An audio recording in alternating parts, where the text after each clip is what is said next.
ఐదేళ్లుగా రావణ కాష్టాన్ని తలపిస్తున్న రాష్ట్రంలో రామరాజ్యం స్థాపిస్తామంటూ కూటమి నేతలు మేనిఫెస్టోతో ముందుకు వచ్చారు. ఎటు చూసినా అరాచకాలతో అల్లాడుతున్న ఆంధ్రావనికి పూర్వ వైభవం తెచ్చేందుకు ప్రజాగళం పేరుతో ఉమ్మడి మేనిఫెస్టోను విడుదల చేశారు. తెలుగుదేశం సూపర్ 6 హామీలకు జనసేన షణ్ముఖ వ్యూహాన్ని జతచేసి దగాపడ్డ ఏపీని గాడిలో పెట్టేందుకు సిద్ధమయ్యారు. అప్పుల ఊబిలో కూరుకుపోయి కత్తి మొనపై వేలాడుతున్న రాష్ట్ర భవిష్యత్తుకు భరోసానిచ్చేలా తెలుగు జాతి మళ్లీ తలెత్తుకునేలా చేసేందుకు దీక్ష బూనారు. వైకాపా పాలనలో నష్టపోయిన బడుగులకు, ఉపాధి లేక అల్లాడుతున్న యువతకు, జగన్ రాజకీయ క్రీడకు బలవుతున్న పండుటాకులకు, సాగక ఆత్మహత్యలు చేసుకుంటున్న అన్నదాతలకు, సకాలంలో జీతాలు రాక పోరుబాటు పట్టిన ఉద్యోగులకు మేనిఫెస్టోతో భరోసా కల్పించారు.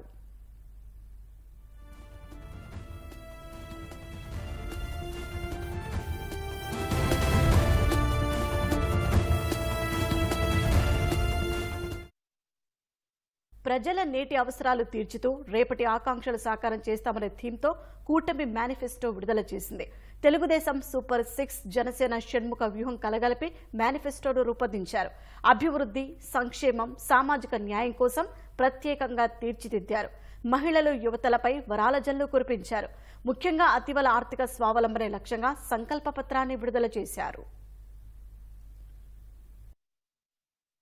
కూటమి నేతల సమక్షంలో తెలుగుదేశం అధినేత చంద్రబాబు, జనసేన అధినేత పవన్ కళ్యాణ్ మేనిఫెస్టో విడుదల చేశారు. కూటమి అధికారంలోకి రాగానే మహిళలకు ఉచిత బస్సు ప్రయాణం కల్పిస్తామన్నారు.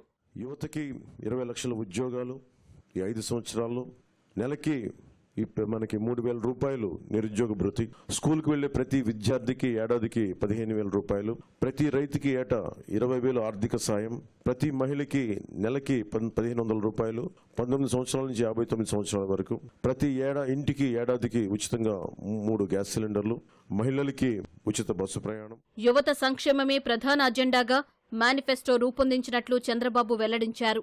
ఏటా జాబ్ క్యాలెండర్తో పాటు యువతకు 1,00,000 ఉద్యోగాలు ఇస్తామన్నారు. ఇంటింటికి రక్షిత మంచినీరు, కొళ్ళాయి ద్వారా నీళ్లు ఇవ్వడం. రెండోది, రాష్ట్ర వ్యాప్తంగా స్కిల్ సెన్సస్, ఇది first of it's kind in the country. ఇంకొక పక్క చిన్న మధ్య తరహా పరిశ్రమలకి, అంకుర సంస్థలకి ప్రాజెక్ట్ వ్యయంలో గరిష్టంగా 10 లక్షల రూపాయల సబ్సిడీ ఇవ్వడం. ఇది కాకుండా ఇంకొక పక్కన చూస్తే ఎన్డీఏ ప్రభుత్వం తెచ్చిన 10% ఈడబ్ల్యూఎస్ రిజర్వేషన్స్ అమలు చేస్తాం. దీంట్లో మీరు చూసినప్పుడు మెగా డిఎస్సి ఫస్ట్ సిగ్నేచర్ కింద పెడతాం. ప్రతి సంవత్సరం జాబ్ క్యాలెండర్ ఉంటుంది. ఎంఎస్ఎంఈకి ఎక్కువ ప్రోత్సాహం ఇస్తాం. మళ్ళీ పెద్ద ఎత్తున పెట్టుబడులు తీసుకొచ్చి ఉపాధి అవకాశాలు కల్పించే బాధ్యత తీసుకుంటాం. క్రీడల్ని ప్రోత్సహిస్తాం. మహిళలకు అనేక హామీలు ఇచ్చారు. P4 మోడల్లో మహిళలను ఆర్థికంగా బలోపేతం చేయడానికి చర్యలు తీసుకుంటామన్నారు. డాక్రా సంఘాలకి ఎంపవర్ చేయడం కోసం 10 లక్షల రూపాయల వరకు రుణాలిచ్చి, వడ్డీ లేని రుణాలిచ్చి వాళ్ళని ఆదుకుంటాం. అంగన్వాడీ కార్యకర్తలను ఆదుకుంటాం. ఉద్యోగాలు చేసే మహిళలకు హాస్టల్ వసతి ఏర్పాటు చేసి వాళ్ళకు రక్షణగా నిలబడతాం. కళలకు రెక్కలనే పథకం కింద ఇంట్రెస్ట్ ఫ్రీ లోన్ ఎంతైనా కానీ ఇచ్చి వాళ్ళని పైకి తీసుకొచ్చే బాధ్యత, వాళ్ళు సెటిల్ అయిన తర్వాత ఆ డబ్బులు తిరిగి కట్టే బాధ్యత, అది కూడా వడ్డీ లేకుండా కట్టే బాధ్యత తీసుకొస్తాం.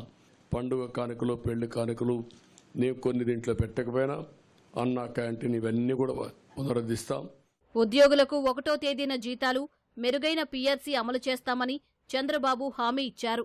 వాలంటీర్ల వేతనం 10,000కు పెంచుతామని భరోసా ఇచ్చారు. ఉద్యోగస్తులైతే నిర్వీర్యమైపోయారు. ఆ విధంగా PRC ఇవ్వడం కానీ, PRC వచ్చే లోపల ఇంటీరియం రిలీఫ్ కూడా ఇస్తాం. వాళ్ళకి ఇవ్వాల్సిన డబ్బులు కూడా ఫేజ్డ్గా అవన్నీ కూడా క్లియర్ చేసి ప్రతి నెల జీతాలు వచ్చే పరిస్థితికి మళ్ళీ తీసుకొస్తాం. అదే మరిగా ఆ CPSను కూడా సమీక్ష చేసి ఒక సమస్య పరిష్కారం కోసం కృషి చేస్తాం. వాలంటీర్స్ కూడా ఒక 10,000 రూపాయలు వేతనం పెంచుతాం. సామాజిక పెన్షన్లను 4,000 రూపాయలకు పెంచుతామని చంద్రబాబు తెలిపారు. బీసీ, ఎస్సీ, ఎస్టీ, మైనారిటీలకు 50 ఏళ్లకే పింఛనిస్తామన్నారు. ఇంకొక పక్క పెన్షన్ కూడా మొన్నే అనౌన్స్ చేశాం. 4,000 రూపాయలు పెన్షన్ ఇస్తున్నాం. అది కూడా ఏప్రిల్ నుంచి ఇస్తాం. పెంచిన పింఛను ఏప్రిల్ నుంచి ఇచ్చి, ఇంకొక పక్కన వికలాంగులకి, దివ్యాంగులకి 6,000 రూపాయలు ఇస్తాం. వైకల్పానికి పూర్తిగా అంటే 2 కాళ్ళు చేతులు లేకుండా అవస్థపడే వాళ్ళకి 15,000 రూపాయలు ఇస్తాం. కిడ్నీ, తలసేమియా వంటి దీర్ఘ వ్యాధులు ఉండే వాళ్ళకి 10,000 రూపాయలు పింఛన్ ఇస్తున్నాం. బీసీ డిక్లరేషన్ తీసుకున్నాం. 50 సంవత్సరాలకే నెలకు 4,000 రూపాయలు పెన్షన్ బీసీలకు ఇస్తాం. ఎస్సీ ఎస్టీ సంక్షేమానికి కట్టుబడి ఉన్నాం. జిల్లాల వారీగా వర్గీకరణ కూడా చేస్తాం. ఎస్సీ ఎస్టీలకు 50 సంవత్సరాలకే పింఛన్ ఇస్తాం. ముస్లిం మైనారిటీ సంక్షేమం కోసం వాళ్ళకు కూడా 50 ఏళ్లకే పింఛన్ ఇవ్వడం. ఈద్గాలు, కబరిస్తాన్లు ఇవన్నీ కూడా స్థలాలు కేటాయించడం. మసీదుల నిర్వహణకు ప్రతి నెల 5,000 రూపాయల ఆర్థిక సహాయం. ఆజ్ యాత్రకు పోయే ఒక్కొక్క ముస్లింకి ₹1,00,000 ఆర్థిక సహాయం చేయడం చేస్తాం. క్రిస్టియన్ సంక్షేమానికి కట్టుబడి ఉన్నాం. ల్యాండ్ టైటిలింగ్ యాక్ట్ ప్రజలను తీవ్ర ఇబ్బందులకు గురిచేస్తుందని, అందుకే తాము అధికారంలోకి రాగానే దాన్ని రద్దు చేసి భూ కబ్జాల నివారణకు ప్రత్యేక రక్షణ చట్టం తెస్తామన్నారు. ల్యాండ్ టైటిలింగ్ యాక్ట్ ఇది nothing but Jagan land grabbing act. సొంతం కోసం పెట్టుకొని ఇలాంటి వ్యక్తులందరినీ ప్రోత్సహించి ప్రభుత్వ ఆస్తులపైన కత్తిపెట్టి బెదిరించి భయభ్రాంతులు చేసి ఎవరైనా మాట్లాడినా లేకపోతే వాళ్ళకు అవసరం ఉన్నా లాగేసుకునే పరిస్థితి వస్తారు. ఏదైనా సరే మీరు చూస్తే మొత్తం రాగించుకున్నారు. అందుకే మేము వస్తానే జగన్ ల్యాండ్ గ్రాబింగ్ యాక్ట్ని రద్దు చేస్తాం. 5 ఏళ్లలో విధ్వంసమైన వ్యవస్థలను గాడిన పెట్టి సుపరిపాలన అందిస్తామని కూటమి నేతలు తెలిపారు. శాంతి భద్రతలను పునరుద్ధరిస్తామన్నారు.